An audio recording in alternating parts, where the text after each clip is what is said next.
Fala galera, muito bom dia. Hoje, segunda-feira, estamos no ar aqui na TV Farol, é o Tá na Rede, falando sobre o futebol alagoano. Final de semana bom para uns, ruim para outros. O CSA, que acabou perdendo, sofreu uma goleada lá em Recife, derrota por 4-0 para o Sport.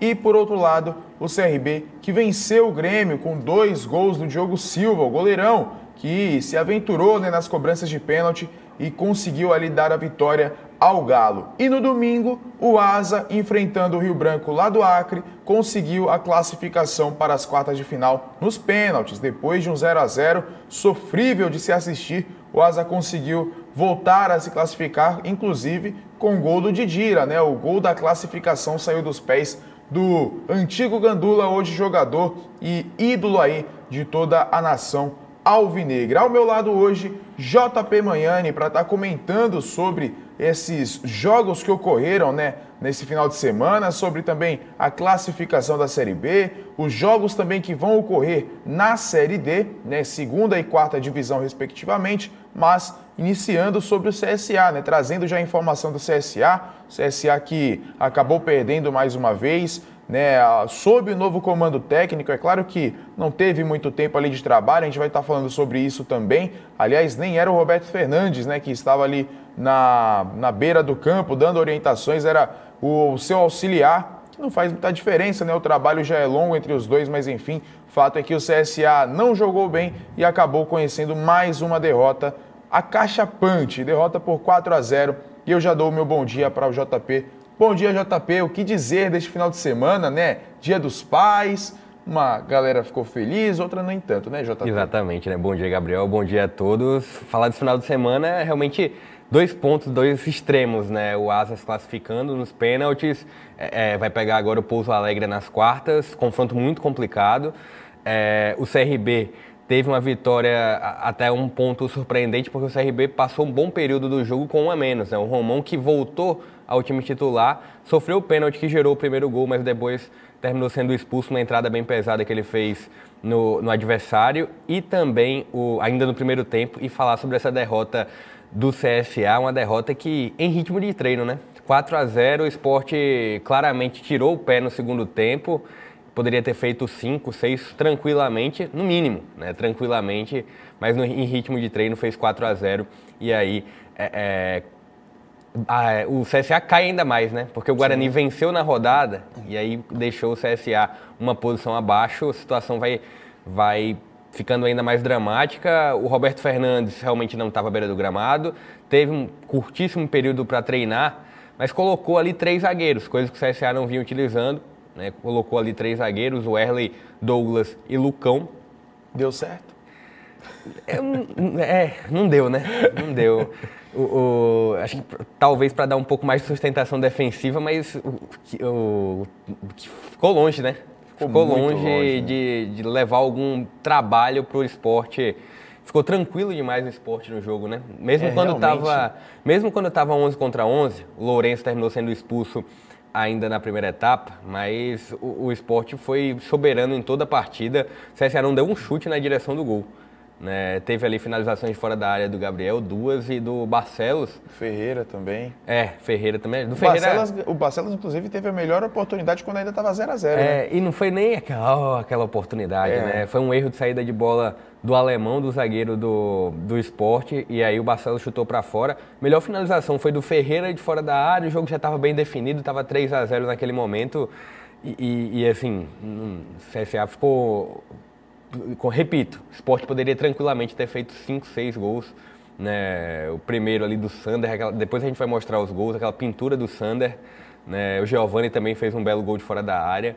O Sport foi soberano no jogo. Pois é, inclusive eu já vou pedir então aí para que seja colocado aqui na nossa imagem, os melhores momentos do jogo entre Sport e CSA, os melhores momentos para a torcida rubro-negra, mas para a torcida do CSA, os piores momentos do final de semana, O time do Sport que teve ali algumas mudanças, alguns jogadores desfalcando o time, mas tiveram aí algumas peças que fizeram realmente a diferença, mesmo não fazendo o gol. Já está aí na tela a imagem, mesmo não fazendo gol, o Wagner Love jogou muito bem também, né? Jogou muito bem, né? O Wagner Love centroavante e assim, apresentou muita mobilidade.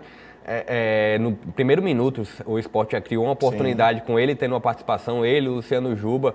O Giovani foi muito bem ontem, né? O meio de campo do Sport funcionou muito bem. Kaique também jogou muita bola. Kaique jogou bem, né? Então, o Sander também. Então, na verdade, o contexto, né? O CSA foi muito mal e o Sport, de modo geral, foi muito bem. Até o lateral direito, né? O Wellington. Everton. Everton, perdão.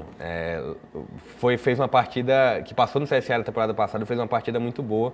Então o Sport, de modo geral, fez uma partida muito interessante e conseguiu dominar a equipe do CSA em todos os momentos do jogo. Em todos os aspectos também, né? A gente vai trazer aí os melhores momentos do jogo, mas, assim, de uma forma geral, do que eu avalio do time do CSA, é muito preocupante, porque eu tenho para mim que o CSA ele cai de rendimento com a chegada do Valentim, né? A saída do Moza, por si só, o Moza é um treinador que ainda não é bom para o CSA, ele sai.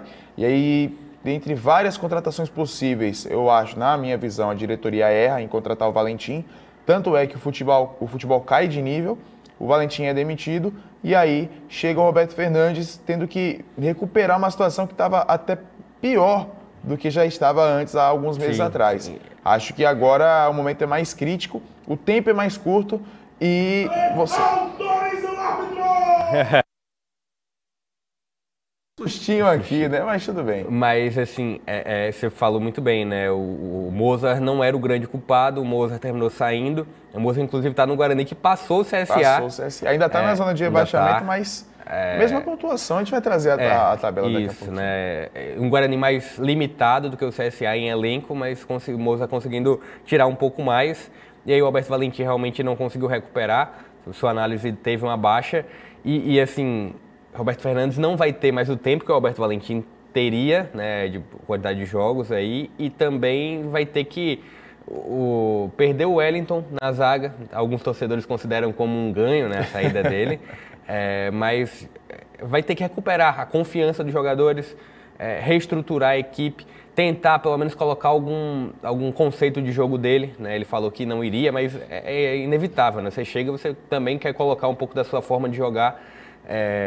E aí ele vai ter um curto período de tempo, ter que dobrar o aproveitamento da equipe, né? Tudo que o CSA fez até agora, que já passamos do primeiro turno, já tem um tempo, já estamos no segundo turno, já tem algumas rodadas, a gente já vai para a 25ª, então ele tem aí um curtíssimo período de tempo para fazer o que o CSA não fez até agora, né? Dobrar o aproveitamento em poucos jogos aí, e assim, tem que ser pensado jogo a jogo.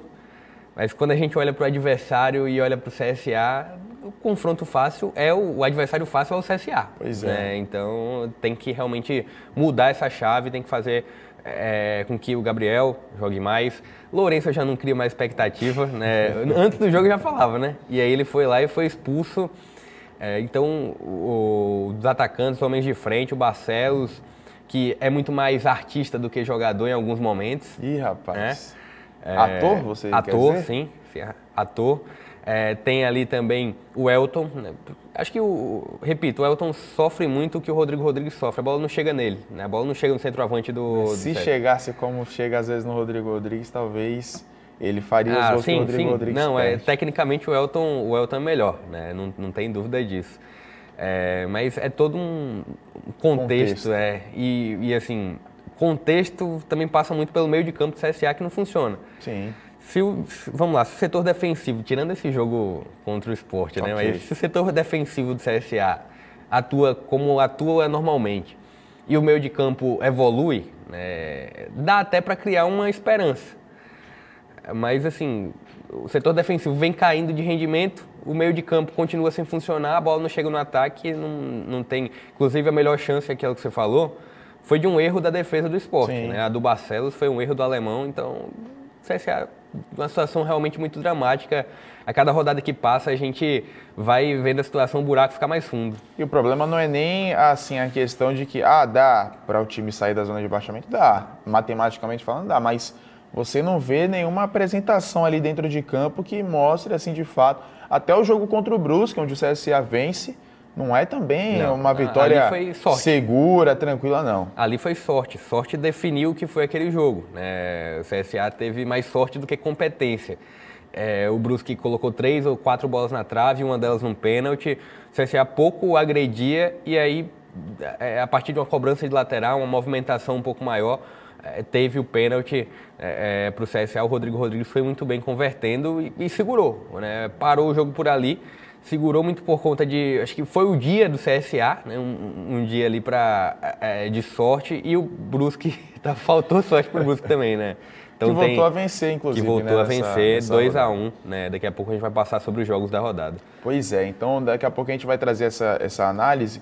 Quero saber, na sua visão, Roberto Fernandes não treina esse jogo. Aliás, não comandou esse jogo. Foi auxiliar dele o Fernando Neto. E ele também não vai ficar à beira do campo no jogo contra o Vasco na quinta-feira.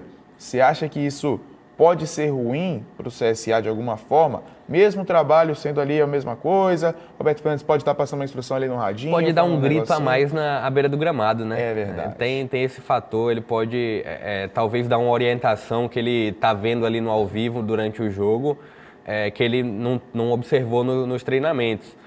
Ou então que ele viu de errado no jogo e ele pode consertar, talvez, dando alguma orientação. A gente viu muitas vezes o Roberto Fernandes na cabine e ele com a cara de insatisfeito quando o jogo estava 0-0.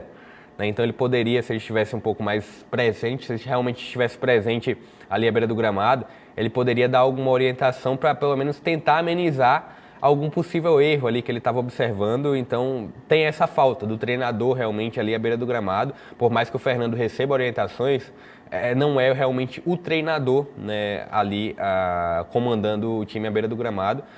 Ele vai, a partir desses erros que ele observou no ao vivo, né, ali à beira na cabine, no caso, ele vai, claro, durante a semana. Os gols, né, durante a semana ele vai tentar ajustar. Você na transmissão ficou oferecendo chocolate para... Eu também, mas eu quero saber assim... Eu não ofereci. Não Você ofereceu? trouxe não? Não trouxe. Já foram todos. O CSA acabou levando todo, né? Mas a gente vai trazer aqui então os gols do Sport, né? Os gols que deram aí a vitória por 4-0. Gols de Sander, Giovani, Kaique e Luciano Juba, Isso. Que definiu aí a vitória por 4-0. Mas destacando, obviamente, o Wagner Love, mais uma vez, destacando também o Everton, como você bem disse, né? A dupla de zaga até funcionou direitinho também, o Sabino e o Alemão não levaram tiveram susto trabalho, nenhum, né? né? Não tiveram trabalho. O goleirão, o Saulo ali também mal pegou na bola. Quando pegou, ele quase entregava, Quase né? entregava, ainda teve isso. Mas vamos trazer então os gols do Sport sobre o CSA.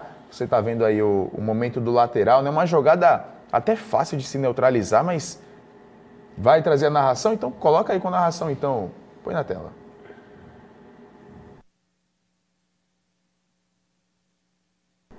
Tá aí, ó, o time do Sport chegando, né? Narração eu e você, JP. Quero que você traga aí a sua visão. Olha, o Wagner... não, aí foi o Kaique. O Fabinho. O Fabinho, exatamente. Mas olha a facilidade que o time do Sport teve. Você achou que dava pro Jean ter se posicionado melhor ali na hora? Assim, achei que o erro inicial foi o espaço que o Sander teve para finalizar. Sim. O início de tudo é jogada, cobrança lateral ali, aquela jogada um pouco mais numa zona morta e o CSA deixou que tivesse cruzamento. E assim, por mais que a bola bateu ali quase que no ângulo, bateu na trave e entrou ali próximo ao ângulo, mas não foi uma batida tão forte assim, né? Não foi uma finalização tão forte assim. Aí essa eu já não vejo nenhuma culpa do Jean. O Giovani bateu muito bem, mais uma vez com muita liberdade. E não tinha sido o primeiro chute do Giovani de fora da área. Esse foi o terceiro que ele teve com muita liberdade nessa mesma área aí, nessa mesma região. E essa inversão de jogada, JP, o que dizer?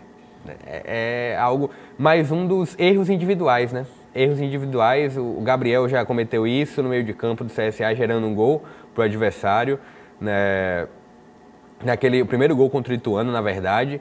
O CSA vem acumulando esses erros, né? Teve o do Wellington contra o Criciúma, teve o do Carné, né, contra o Brusque, que terminou não culminando num resultado negativo, mas foi um erro ali, né? E agora expulsão. O terceiro gol aí do Sport também. Olha a facilidade. Ritmo de treino, né? Com que o time do Sport troca passes. E aí o Giovani encontra o Kaique. Não, é impressionante. E aí o Lucão vendido no lance, isso, né? O meio de campo do Sport é algo que não funciona. E contra o CSA, tendo todo esse espaço, encontrou ali um modo de ser eficiente. Aí o Giovani recebendo o passe, colocando o Kaique na cara do gol. Aí ele tirou ali. Defensável também esse eu vi muito mais mérito ou demérito da linha de zaga, né? Porque você deixar o atacante chegar ali, olha finalizar da maneira... Não, isso é impressionante, JP. E com uma linha de 5 lá atrás, viu? Uma linha de 5 lá atrás, né? Outra de 4 um pouco mais... uma linha de 4 um pouco mais à frente, 4 defensores um pouco mais à frente. E aí, isso... Detalhe, o CSA teve um jogador expulso quando já estava 2-0. Sim. Né? E assim, totalmente apático. A volta para o segundo tempo, esse é o quarto gol. Já no finalzinho, o Sport nem queria, mas foi obrigado, né? Nem queria, mas foi obrigado, né? O CSA faz o gol e aí o Sport foi obrigado. A gente notou uma coisa, a volta do vestiário, até os jogadores demoraram um pouco mais, e quando retornaram, o semblante dos jogadores do CSA era de terra arrasada, né? E realmente era o que estava acontecendo.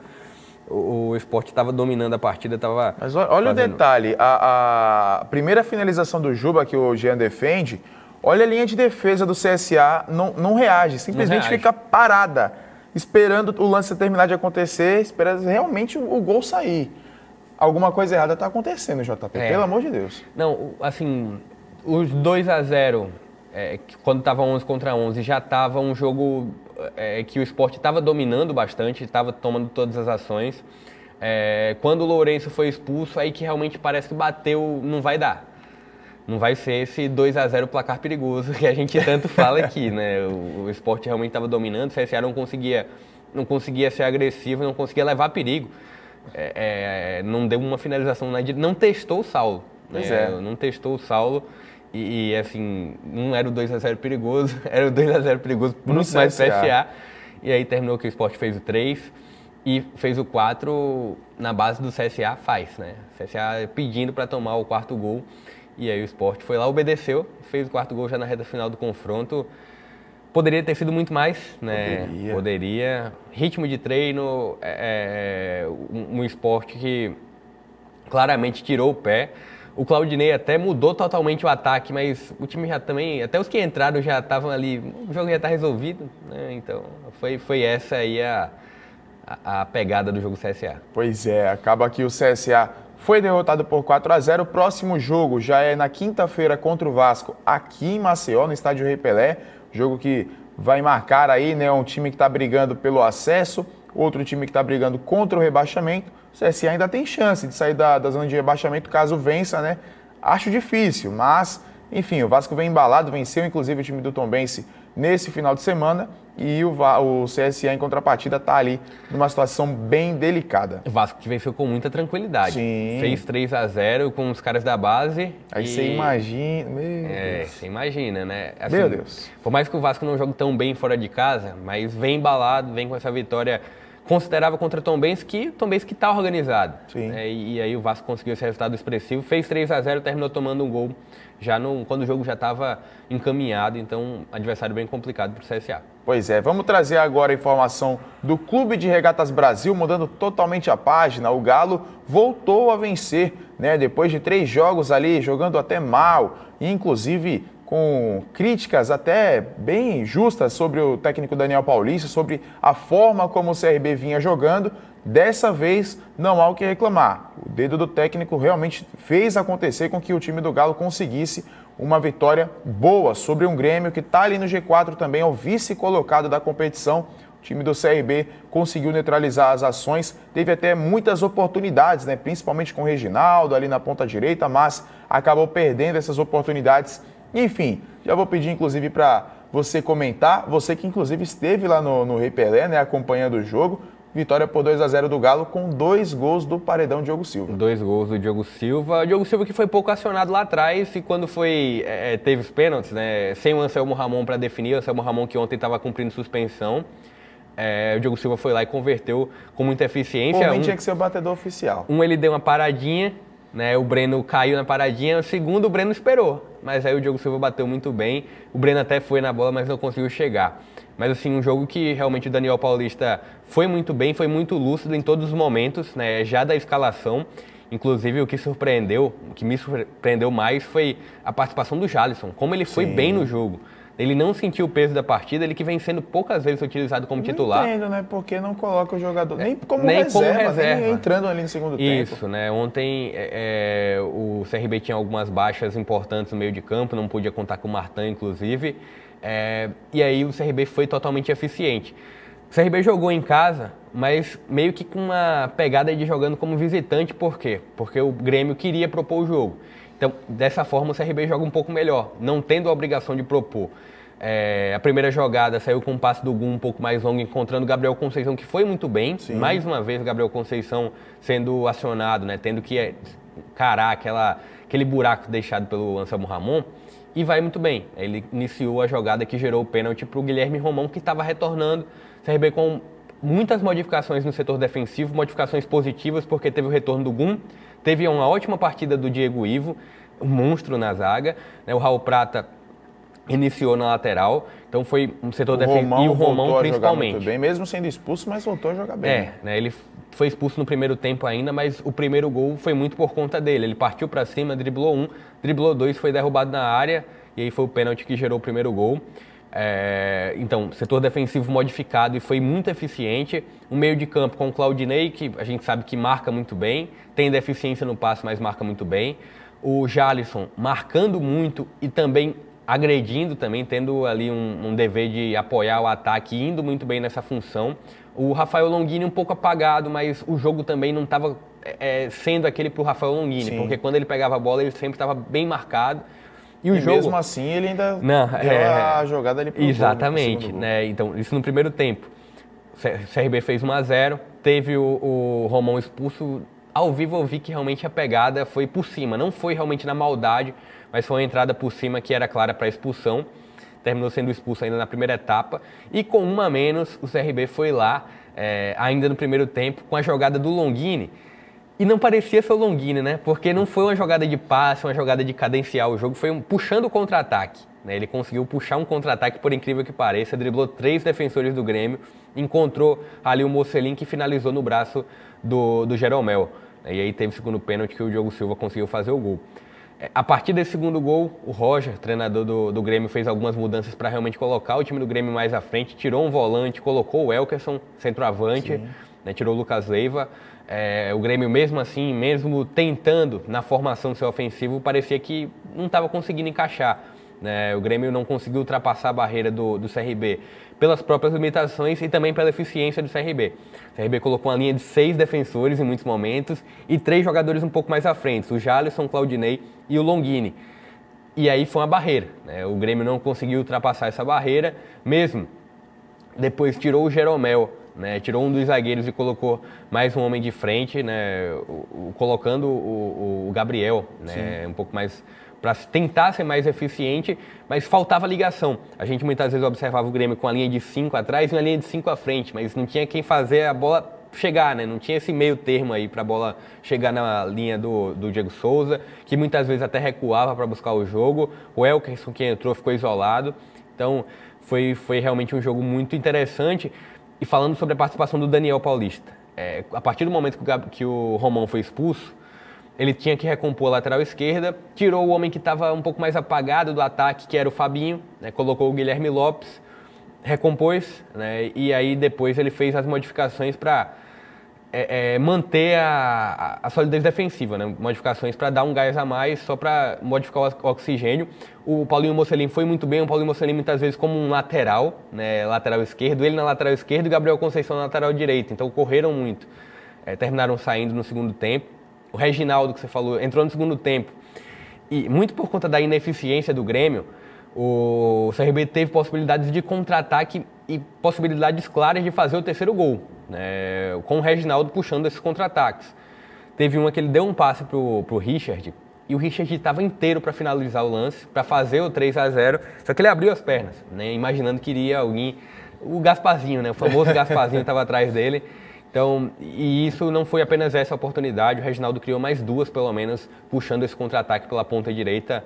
Mas foi um jogo muito inteligente do Daniel Paulista, um jogo muito interessante do CRB, mas muito também respeitando a característica do CRB de jogadas de transição, né? Jogadas de quando o adversário tem que propor, o CRB joga melhor, né? E aí uniu essa questão de o CRB não teve a obrigação de propor e uniu o fator casa também, a torcida apoiando a todo momento. Teve presença da torcida do Grêmio, mas é claro, a torcida do CRB, mesmo não indo em peso, que acho que poderia, apesar do CRB estar vindo de 3 resultados que não foram tão negativos assim, foram negativos principalmente a derrota pro Vasco 4-0, teve um empate contra a Ponte Preta e a derrota pro Náutico.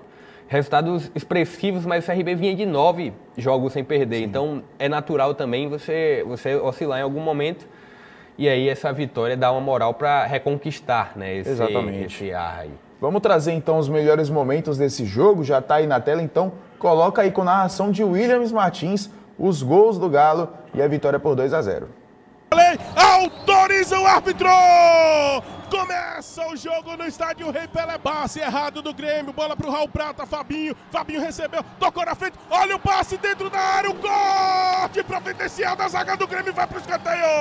Até o zagueirão Diego Ivo tá na área, tá todo mundo na área, só tem o Claudinei aqui, lançamento bateu cruzado, aí chegou o goleiro pra tirar ainda, a bola tá viva dentro da área, vem o chute de fora! Bateu e foi pra fora, pra perna direita, pra fazer o toque perto da grande área. Gabriel deixou na esquerda, agora vem cruzamento do Romão. Que bela jogada do Romão, passou por um, passou pela segunda, pênalti! Pênalti pro CR. Autorizou Diogo Silva, ele contra o Breno. Diogo Silva e Breno, partiu. Diogo Silva de vaga pra bola, bateu! Gol!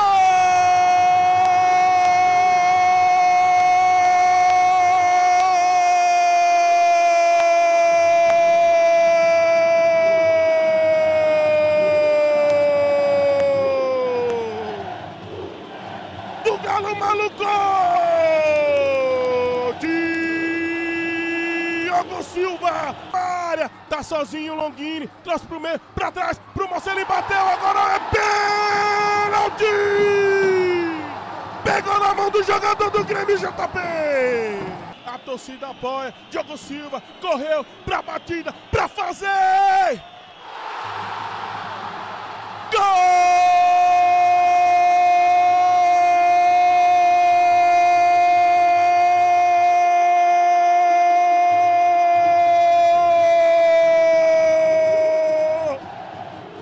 Maluco! É o CRB que a torcida espera! Guerreiro, lutador, do -1, 2-0, 2 de Diogo Silva! Diogo Silva, cadê a estátua? Lá vem o Diogo Silva. Lá vem, o cruzamento vai direto! Quase enganou o Diogo Silva, viu? Quase não sabe. Ali o Gerson pra cortar, ele não bateu, deixou pro Rodrigo. Rodrigo pra fazer o cruzamento pra ver. O Diego Souza vai subir de cabeça. Sobrou o rebate, bateu! Pra fora, pra fora, pra fora. Que susto, passou o CRB, agora já tá aqui pela esquerda. Vai dominando bola como pode. Grêmio vem cruzamento na área, toque de cabeça, veio! A bola foi direto pra fora, passou a esquerda do goleirão. Corte saiu jogando, o CRB saiu errado. Bico de grande área, cruzamento pro Diego Souza, dominou, derrubado. Pediu pênalti, o juiz disse que não foi nada. Ainda sobrou a bola com o Grêmio. O Bitelo armou o chute de fora. Bateu e subiu demais. De novo, colocou bola no meio. Fez a tabelinha, deu certo, a batida veio, foi fraquinho, Diogo Silva pegou. É sempre um elemento a mais, né? A torcida sempre... Olha o Grêmio dentro da grande área, pode pintar o gol, bateu e a bola sube. A menos, 2 gols do Diogo Silva e lá vem o CRB. E pode pintar contra-ataque rápido agora, bola pro Reginaldo, pra ganhar a jogada, ele pode fazer o cruzamento, o Reginaldo tá sozinho, cruzou pro meio da área, pode pintar o terceiro, deixou. O Richard foi fazer o corta-luz pra alguém chegar, não chegou ninguém, hein? E abriu as pernas, Grêmio vai para ataque. E o Grêmio tenta vir pro campo de ataque, o cruzamento, toque de cabeça, bola pra fora. Bela jogada do Galo, aí pro Reginaldo, agora sim pode pintar terceiro, pra invadir a área, Reginaldo bateu cruzado. Ninguém pra tocar nessa bola. Tem espaço, o Grêmio pode pintar, invadiu na área, bateu, colocada a bola, foi direto pra fora. De final! Final de jogo no estádio Rei Pelé, pra festa histórica do torcedor do CRB. Aí então, né, tá aí Viu o lance do Richard? Vi, rapaz, que situação, hein? Pra ninguém, né? A bola estava E o cara inteira na que jogada. precisa retomar confiança, tá no banco de reservas, né? Entra ali um jogo ou outro. Você pega a bola, podia ter um jogador atrás, mas, meu irmão, E assim, bate né? pro gol. Era o 2-0 perigoso, porque tava ali na faixa dos 36 minutos nesse lance do Richard. Com um a menos. Com um a menos, né? Então, se o Grêmio fizesse um gol depois daquela jogada ali do Richard, o Grêmio ainda estaria no jogo, né? O Grêmio ainda poderia tentar pelo menos um empate. E aí ele abre as pernas daquela maneira. Realmente, era para reconquistar esse espaço no time, talvez, reconquistar a confiança, mas não conseguiu. E assim, o Diogo Silva não foi tão acionado lá atrás, né? Pouquíssimas oportunidades do Grêmio, finalizações de fora da área, né? Um pouco mais, algumas bolas cruzadas, pararam ali no Diego Ivo e também no Gum, que foi muito bem ontem, a dupla de zaga do CRB, os dois. Então, assim, foi muito eficiente, o jogo do CRB foi muito interessante. Ontem também com a entrada ali do William Correa, que eu achei uma entrada interessante, mesmo não tendo tanta participação no jogo, mas é aquele jogador para segurar a bola, para tentar fazer com que o relógio corresse um pouco mais. Então o Daniel Paulista foi muito inteligente.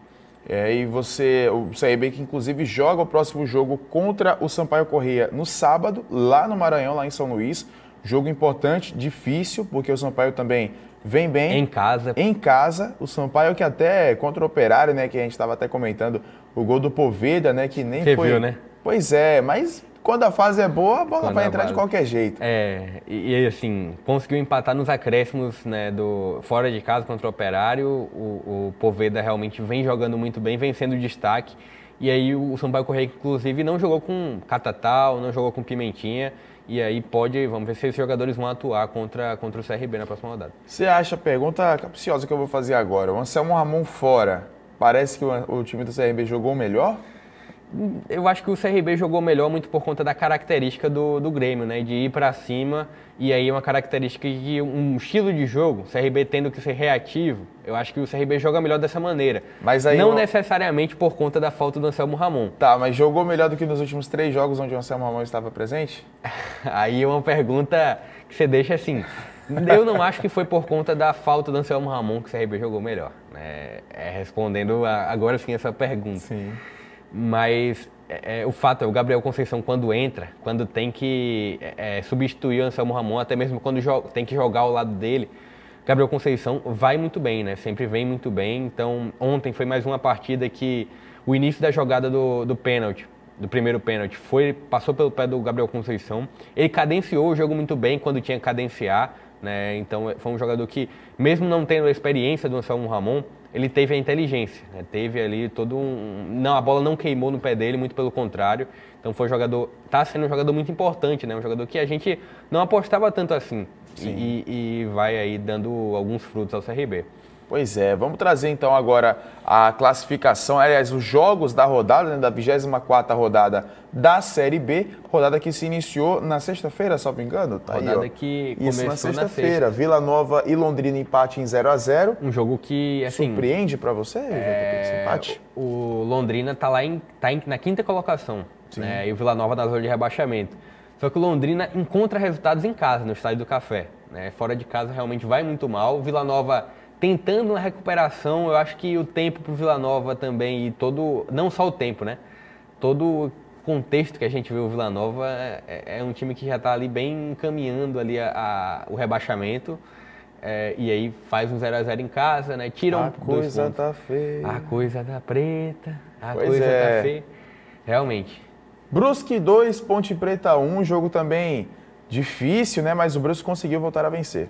Brusque voltando a vencer contra a Ponte Preta, que vinha numa sequência positiva. Né? A Ponte Preta vinha muito bem, conseguiu a vitória na última rodada contra o Vasco, inclusive. Empate com o CRB. Empate fora de casa contra o CRB, então aí tem não considero nenhum tropeço, né? Uma vitória do Brusque, 2-1.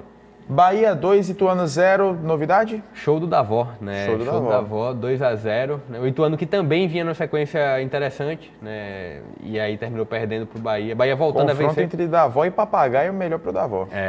Melhor pro Davó. Os dois jogaram em São Paulo, né? Na verdade, o Papagaio continua O em São Papagaio Paulo. é do Palmeiras, na verdade. Não, em São Paulo. Sim, E o Davó no... É rivalidade até, né? Que o Davó era do Guarani, Corinthians. né? Guarani e Corinthians. Corinthians e o Papagaio do Palmeiras, né? E aí 2-0, Bahia voltando a vencer depois de tomar 2-0 de Sampaio, né? Então, Pois é, dentro de casa, parece que o Bahia dentro de casa também sabe se ajeitar, né? Sabe. E o Vasco vencendo o Tombense, 3-1 também, jogo bem tranquilo, hein? Foi o que a gente comentou há pouco, né? O Vasco diante de uma Tombense muito organizado, o Vasco fez 3-0, abriu 3-0 com os caras da base, né? Os 3 gols inclusive, e tomou um gol ali no segundo tempo, mas quando o jogo já estava muito encaminhado para a vitória do Vasco sempre com um bom público, né? Sempre tendo ali uma média de 20 mil, no mínimo, ali para empurrar o Vasco para o retorno. E o Maracanã parece que não quer mais deixar o Vasco jogar lá, né, nessa Série B, enfim. Não entendo, né? Também não entendo. Operário 1, Sampaio Corrêa também 1, o Operário fez 1-0, o Sampaio amassou, até que a bola entrou da forma menos, digamos, trabalhada possível. Isso, né? Quando estava 0-0, o Sampaio estava fazendo com que toda a linha de frente do Sampaio, principalmente o Poveda, fazendo com que o Vanderlei trabalhasse muito. E quando a bola passava pelo Vanderlei, tinha um zagueiro atrás para impedir o gol do Sampaio. O Operário fez um gol com o Paulo Sérgio. Paulo Sérgio, que estava no banco, entrou na segunda etapa. Ex-jogador do CSA. Ex-CSA, né? Há pouco tempo, inclusive, entrou, fez o gol. E aí o Poveda, que trabalhou tanto para fazer um gol um pouco mais bonito, um gol um pouco mais trabalhado, a bola foi lançada. O zagueiro do Operário, para dar aquele bicão, deu um chutão em cima no peito do Poveda, a bola encobriu o Vanderlei. Isso nos 49, 48 do segundo tempo, 1-1. Sport CSA a gente já comentou. E o Cruzeiro tropeçou, né? Empatou contra a Chapecoense, que está ali próximo do Z4. Isso eu acho assim, é muito de time que tá vendo a gordura um pouco mais longa e tira um pouco o pé. Né? O Chapecoense abriu o placar, o Cruzeiro ainda buscou o empate. E assim, é natural tirar o pé, mas vamos ver até que ponto vai ser essa tirada de pé. Né? Porque assim, talvez não ameace ali o retorno à primeira divisão. Mas talvez ameaça a liderança, né? Porque a gente vê um Bahia, tem o Grêmio que, querendo ou não, em casa vai muito bem, apesar de oscilar fora de casa. Inclusive, essa vitória do CRB contra o Grêmio foi a segunda derrota que o Grêmio teve como visitante. Né? O Grêmio tinha 9 empates, 2 vitórias e apenas uma derrota que foi para o Cruzeiro, acho que no mês 5. Então tinha um bom tempo que o Grêmio não perdia fora de casa. Muito empate também, né? Muito empate. O problema do Grêmio fora de casa são os empates e aí o CRB tirou essa... A única derrota do Grêmio era pro Cruzeiro, como fora de casa. Conheço muita gente que apostou nesse jogo entre Cruzeiro e Chapecoense e se deu mal, hein? Guarani e Náutico, 1-0 pro Guarani. Na Bacia das Almas ainda teve lance ali no finalzinho, o Náutico tentando empatar, não conseguiu, mas o Guarani conseguiu sair vencedor. E o Mozão tá aí, hein? O jogo dos desesperados, né? Sim. As duas equipes na zona de rebaixamento. O Náutico vinha de uma vitória contra o CRB. Né? Depois de 6 jogos sem pontuar, o Náutico venceu o CRB e aí encarou um Guarani, né? Um Guarani que também está numa zona muito desconfortável, com um elenco muito limitado, com um time muito limitado. Né? A gente olha os 11 do Guarani, é uma equipe realmente muito abaixo. O Guarani que ano após ano sempre vem perdendo um jogador que se destaca e aí não recompõe. Né? E aí agora vai sofrendo essa zona, mas conseguiu essa vitória e ultrapassou o CSA inclusive. CRB e Grêmio já falamos, a vitória do Galo por 2-0 e finalizando ontem a rodada, o Novo Horizontino venceu por 3-1 Criciúma, Tigre contra Tigre. Duas equipes que oscilam demais, né? Duas equipes que ali não mantêm uma regularidade e aí vitória convincente, né? 3-1 diante do Criciúma. Foi o jogo que fechou a rodada. Já trazendo então a tabela do Campeonato Brasileiro Série B, o Cruzeiro segue como líder, né? O Cruzeiro é o líder disparado, mesmo com o empate contra a Chapecoense, mas segue líder tranquilamente, né? Ainda mais depois que o vice colocado, que é o Grêmio, perdeu. Era o Grêmio, né? Por sinal, agora é o Bahia. Tá ali empatado em número de pontos, perde ali pelo número de vitórias, né? O time do Bahia tem 2 vitórias a mais. Inclusive, você viu Vitória ontem? Viu Vitória, classificou, né? Para a Série C classificou. Grêmio e Vasco fechando o G4, nenhuma novidade, né? Um G4 que tem uma boa gordura, né? Que era de 6 pontos antes da rodada e aí passou ali para 8. Pois é, 8 pontos. 8 e pontos. O Sport, com a vitória, também volta ali a ficar um pouco mais próximo. Ficar pelo menos ali, né, colado no quinto, né? Sim. Empatou com o Londrina, né, uma vitória importante para o Sport. Mas assim, destaque é o Bahia pegou a vice-liderança, o Grêmio com essa derrota caiu para a terceira colocação. O Vasco com a vitória deu uma encostadinha ali no Grêmio, né? Tava um pouco separado, mas não tem o G4 realmente está bem formado agora, né? O Sim. G4 está bem ali, até com uma gordura em relação ao quinto, ao sexto colocado. Né? Indo para parte de baixo da tabela agora, para outra metade, né? Que abre ali Aquela tabela, aquela metade amarga. indigesta, né? Aquela parte que ninguém quer ficar, que ninguém quer abrir aqui tá na rede e ver o seu time nessa parte da tabela, mas se de um lado o CRB está ali na 9ª posição, inclusive o CRB vencendo o próximo jogo, e dependendo de outros resultados, inclusive, ele pode passar o próprio Sampaio Corrêa. Confronto direto, né? Confronto de 6 pontos. Do Sampaio contra o CRB, né? Apenas um ponto separam as duas equipes. Confronto importante para a equipe regatiana, para se ainda realmente quer brigar pelo acesso, é um jogo muito importante. Claro, quer brigar, né? Então tem que vencer mesmo fora de casa. Onde, né? Tem que vencer mesmo fora de casa. E a parte de baixo da tabela agora, o Janison vai colocar aí no ar o time do Ituano, 11º colocado, aí vem Criciúma, Ponte, Brusque, a Chape que empatou, deu uma sobrevida a mais, o Operário também empatou, mas ainda está no bico do urubu. E aí no Z4, Guarani, CSA, Náutico e Vila Nova. Só o Guarani venceu desses 4 times. O Náutico perdeu, o Vila empatou e o CSA tomou uma goleada. E o que dizer, JP? O CSA só precisava vencer para sair, Todo mas jogo, o só vai assim, é muito longe, né? A cada dia que passa é um só maior, né? E assim, teve um jogo que o CSA não tinha como sair com a vitória, que foi da rodada passada, terminou vencendo. Mas assim, a situação vai ficando cada vez mais complicada.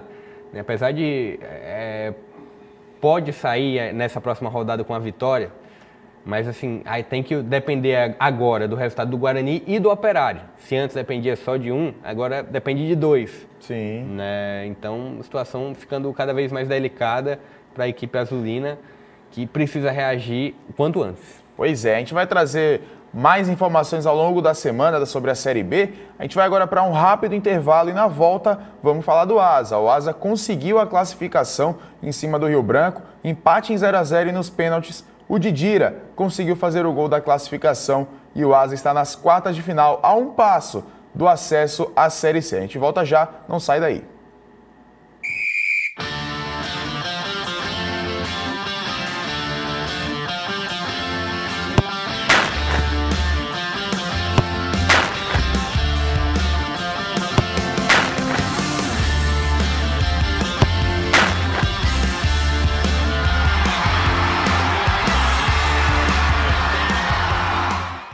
A sua fatura de energia mudou. Ela está com um novo tamanho e mais detalhada. O número que identifica você na Equatorial agora se chama Conta Contrato. É ele que você precisará informar ao entrar em contato com a Equatorial. E seu registro de consumo ficou mais visível na área central da fatura. Ela também conta com nota fiscal eletrônica. É praticidade para você. Nova fatura de energia. Prática e detalhada. Como você precisa. Equatorial. Pelo futuro, todo dia.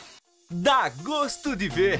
Maceió tá mais cuidada. A prefeitura que mais trabalha no Brasil não para e o ritmo é esse. Essa terra é boa demais, essa terra é boa demais. Simbora Maceió, aqui a prefeitura faz. Maceió é a primeira capital do Brasil a pagar os precatórios do Fundef para os professores e trabalhadores da educação. Já foram entregues mais de 3.000 novas moradias, mais de 300 ruas pavimentadas. A prefeitura que mais trabalha no Brasil não para e o ritmo é esse. Essa terra é boa demais, essa terra é boa demais. Simbora Maceió, aqui a prefeitura faz. Criando uma vida melhor, todo dia um passo à frente. É mais, é mais, é Maceió. Criando uma vida melhor, todo dia um passo à frente. É mais, é mais, é Maceió. Prefeitura de Maceió. Fixa Plus, qualidade no que faz, você encontra nos melhores depósitos de construções. Temos cal 10 e 5 quilos, areia e brita ensacada, gesso de 1 e 5 quilos, thinner, querosene e água rasa em 3 tamanhos, 200, 500 e 1000 mililitros. Siga nossas redes sociais, @Fixa Plus.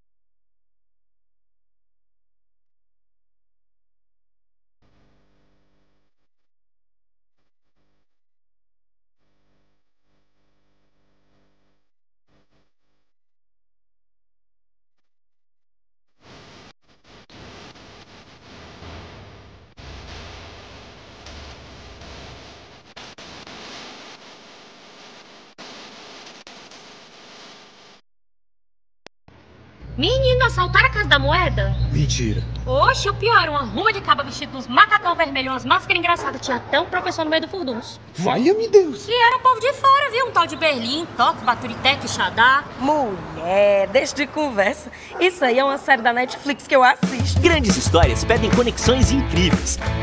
Na BrisaNet você assina 200 mega e leva 300 mais Netflix por R$ 129,99. Assine agora.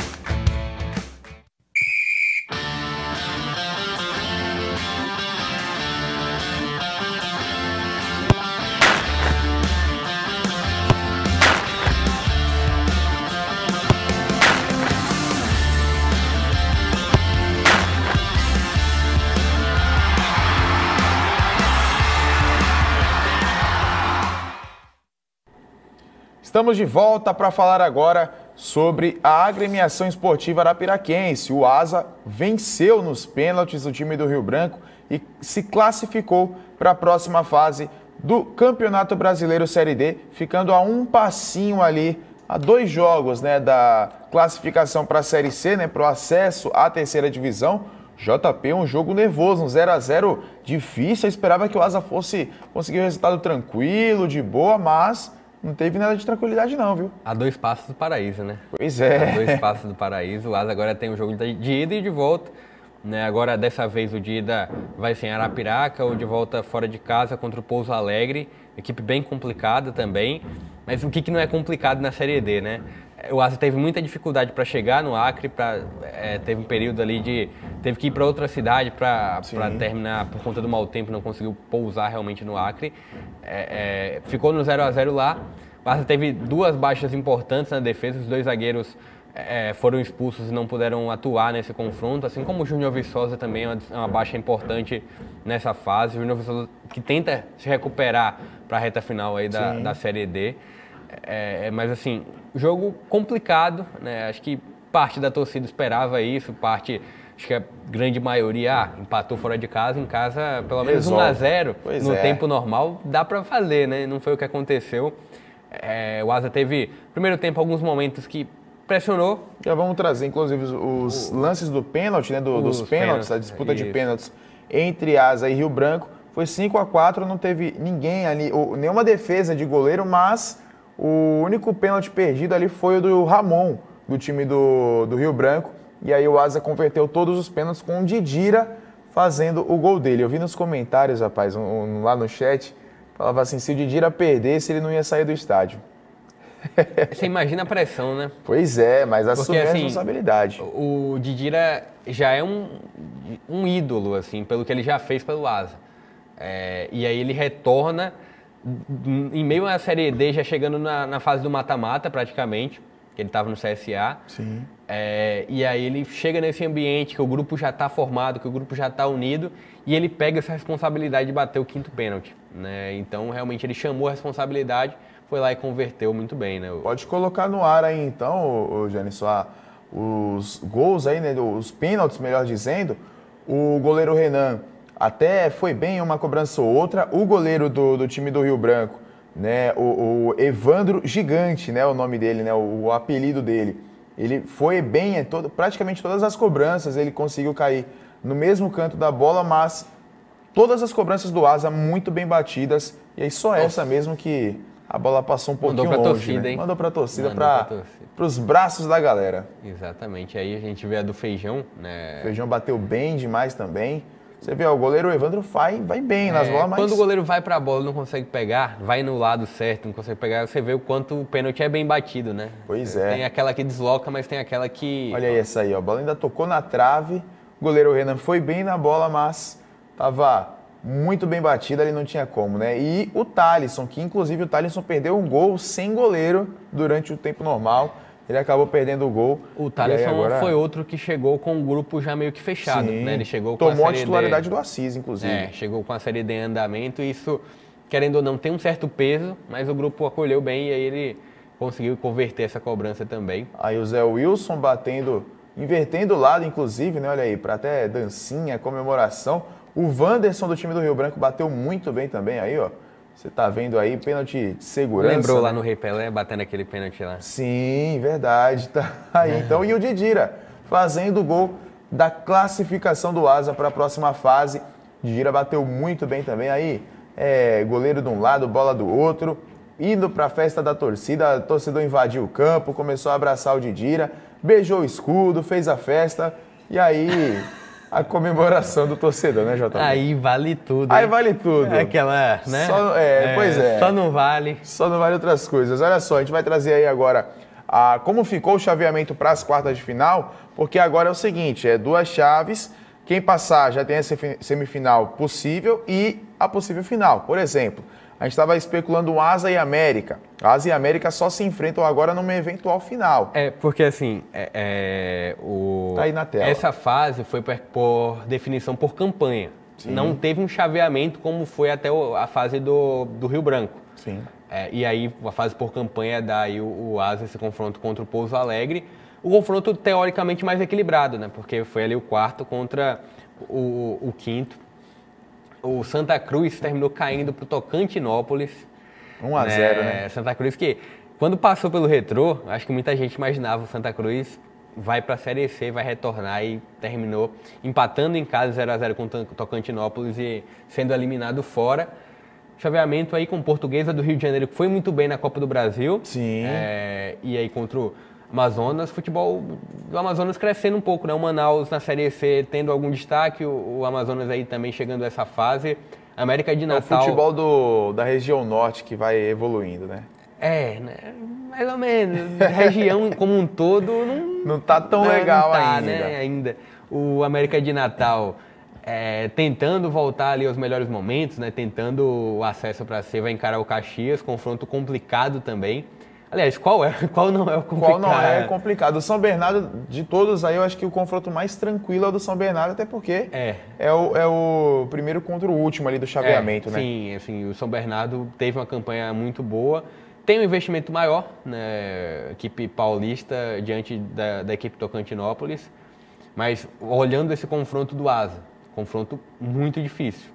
Confronto realmente vai ser definido, tem tudo para ser definido por uma bola, por um detalhe. Mas aí você tem que se atentar que o Pouso Alegre quase foi rebaixado também no campeonato estadual, né? Só que aí teve algumas reformulações para jogar a Série D. E o Asa também teve. Teve, mas o Asa foi muito bem no estadual e teve aí alguns reforços. Assim, olhando o elenco do Asa, é uma equipe para subir. Sim. É uma equipe que tem tudo para conseguir o acesso. A gente torce para que o Júnior Viçosa, pelo menos no segundo jogo, retorne, né? Mas é uma situação um pouco mais para a reta final. Eu vou cravar a final aqui. Asa e América. Asa e América. São Bernardo fica? São Bernardo, ele classifica, vai para a Série C, obviamente, mas não vai chegar na final, não. O América vai eliminar de um lado, o Asa elimina o Pouso Alegre e depois elimina a Portuguesa. Eu acho que também Portuguesa consegue esse acesso. Eu acho que quem consegue o acesso, Portuguesa, Asa, São Bernardo e América, e eu acho que vai dar Asa e São Bernardo na final. Olha aí, então tá certo, depois a gente vai ver então como vai ficar essa situação, mas de qualquer forma, um campeonato que precisa ainda de reformulações, querendo ou não, uma Série D que você não pode definir apenas pelo mata-mata, né? Por exemplo, alguns times que fizeram ali uma boa campanha nos pontos corridos, e agora simplesmente pelo mata-mata. O Retrô, por exemplo, é um dos times, né, que fez uma boa campanha nos pontos corridos na fase de grupos, quando chega no mata-mata, por um jogo ali, um deslize, acaba sofrendo ali, sendo eliminado. É muito grande, né, a Série D em relação à quantidade de times que estão disputando. E aí a CBF tenta fazer um mecanismo para, assim, tentar deixar um pouco mais justo, mas quando você coloca mata-mata, por mais que tenha uma emoção, você dá brecha para o menos qualificado passar. Né? Talvez o Santa Cruz tivesse uma equipe um pouco melhor do que a Tocantinópolis, mas aí está no regulamento, né? As equipes já não podem mais ficarem questionando isso até a próxima formulação, né? Então, a partir da próxima formulação, eu acho interessante a Série C. A Série C, apesar de ser muito extensa também a quantidade de equipes, tem ali não é um mata-mata, se torna um hexagonal ali final para disputar a vaga para o acesso. Que eu acho que seria o mais justo nesse caso, né? Porque aí você enxuga, né, da primeira para a fase final e tem uma disputa de pontos corridos na fase final. É muito emocionante e também se torna um pouco mais justa do que o mata-mata, né? Então é uma forma que eu acho um pouco mais para enxugar e apesar de ser muito longa também a Série C, muito extensa, é uma forma um pouco mais justa do que a D. Pois é, então. Lembrando que o Asa deve jogar aí no próximo final de semana, ainda vai ser confirmado, acredito eu, que o jogo vai ser confirmado para domingo, já que no sábado vai ter jogo também do CRB, né? Então até para dividir bem as atenções, né? Para não ter que ficar, você ter que se desdobrar, acompanhar um, acompanhar o outro. Então provavelmente o jogo do Asa ocorre no próximo domingo e o segundo jogo no outro final de semana, dia 27 ou dia 28, o jogo de volta lá em Minas Gerais, lá contra o Pouso Alegre. Jogo importante. E os dois jogos, né, extremamente importantes, porque é reta final para o Asa. Pode até não ser campeão, mas o importante é garantir o acesso à terceira divisão e quem sabe, né, colocar uma estrelinha ali no peito como campeão nacional, né? Ficou muito perto disso em 2009, né, na Série C, terminou batendo na trave. É época que tinha o Júnior Viçosa, inclusive, né, tinha uma equipe muito qualificada, terminou perdendo na final para o América e agora tenta pelo menos colocar uma estrela do peito. Eu considero qualquer título nacional é um título, né? Com certeza. Tem o direito ali de colocar a estrela do peito, o Asa vai em busca disso, mas se conquistar o acesso, a torcida com certeza vai ficar muito feliz já disso. Pois é. Galera, a gente vai encerrando o nosso programa, agradecer mais uma vez a audiência de todos, você que nos acompanhou, tem o nosso link aqui, o nosso QR Code para você entrar no nosso canal lá no YouTube, o canal Na Rede Oficial, para você acompanhar as jornadas, né, os jogos do Asa, do CRB, do CSA. JP, muito obrigado e já uma boa tarde, né? Boa tarde para todo mundo, agradeço também aqui, mais uma vez estar aqui na bancada, né, e vamos acompanhar essa semana do futebol alagoano, semana muito importante para o CSA, né, pro Asa e pro CRB também. Agora, segunda metade, né, segundo semestre, todos os jogos são muito importantes. Pois é, jogos importantes e você vai acompanhar, obviamente, Na Rede. Então, agradeço mais uma vez a sua audiência, muito obrigado. Até amanhã com mais informação, com mais futebol e com mais esporte alagoano. Valeu, galera, fiquem com Deus e uma boa tarde.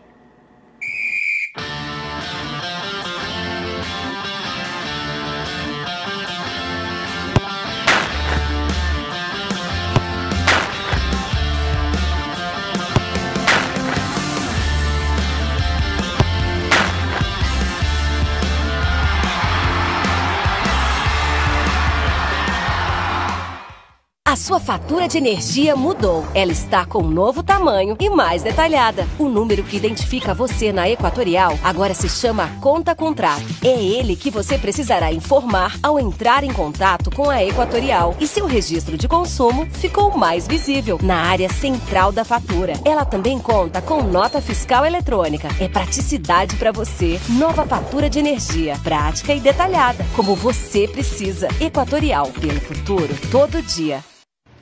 Menino, assaltaram a Casa da Moeda? Mentira. Oxe, o pior, era uma ruma de caba vestido dos macacão vermelho, umas máscaras engraçadas. Tinha até um professor no meio do furdunço. Valha-me Deus. E era um povo de fora, viu? Um tal de Berlim, Toque, Baturité, Quixadá. Mulher, deixa de conversa. Isso aí é uma série da Netflix que eu assisto. Grandes histórias pedem conexões incríveis.